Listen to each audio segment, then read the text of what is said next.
వృషభ రాశి గురించి తెలుసుకుందాం. ఈ రాశి వారికి ఈ వారం కుటుంబంలో ఉన్నటువంటి సమస్యలు తలెత్తడం అనేవి జరుగుతాయి. ముఖ్యంగా తల్లికి అనారోగ్యపరమైనటువంటి సమస్యలు సూచిస్తున్నాయి. దాంతోపాటుగా ఆర్థికపరమైనటువంటి సమస్యలు కూడా వెంటాడుతూ ఉంటాయి. సమయానికి రావాల్సిన ధనం చేతికి అందకపోవటము, రుణ ఒత్తిళ్లు ఎక్కువగా పెరగటము అనేటటువంటివి జరుగుతాయి. అయితే వారం చివరలో అనగా 18వ తారీఖు గురుగ్రహ మార్పు వల్ల వీరికి ధనం కోసం ఏదైతే ఎదురు చూస్తున్నారో వాటికి చక్కటి పరిష్కారం అనేటటువంటిది లభిస్తుంది. వివాహం కోసం ఎదురు చూసేటటువంటి వారికి వాయిదాలు పడుతూ ఉండటం అనేది జరుగుతాయి. న్యాయపరమైన చికాకులుకి చక్కటి పరిష్కారం అనేది ఈ నెల 18వ తారీఖు నుంచి లభిస్తుంది.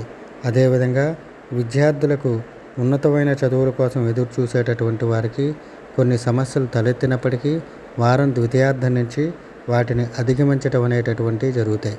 ముఖ్యంగా ఈ రాశివారు ఆర్థికపరమైనటువంటి సమస్యలు ఉన్నప్పటికీ కూడా సమయానికి ఏదో విధంగా ఎంతో కొంత ధనం చేతికంది వారికి ఉన్న సమస్యలకు చక్కటి పరిష్కారం లభిస్తుంది.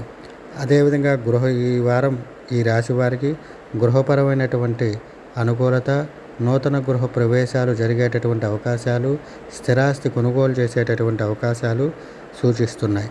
ఏదైతే ఈ రాశి వారికి ఉన్నటువంటి సమస్యల పరిష్కారానికి ప్రతినిత్యం ఆదిత్య హృదయం పారాయణగా చేయటం, అదేవిధంగా విష్ణు సహస్రనామ పారాయణగా చేయటం, రవిగ్రహ కవచం వినటం వలన వీరికున్న సమస్యలకు చక్కటి పరిష్కారం లభిస్తుంది.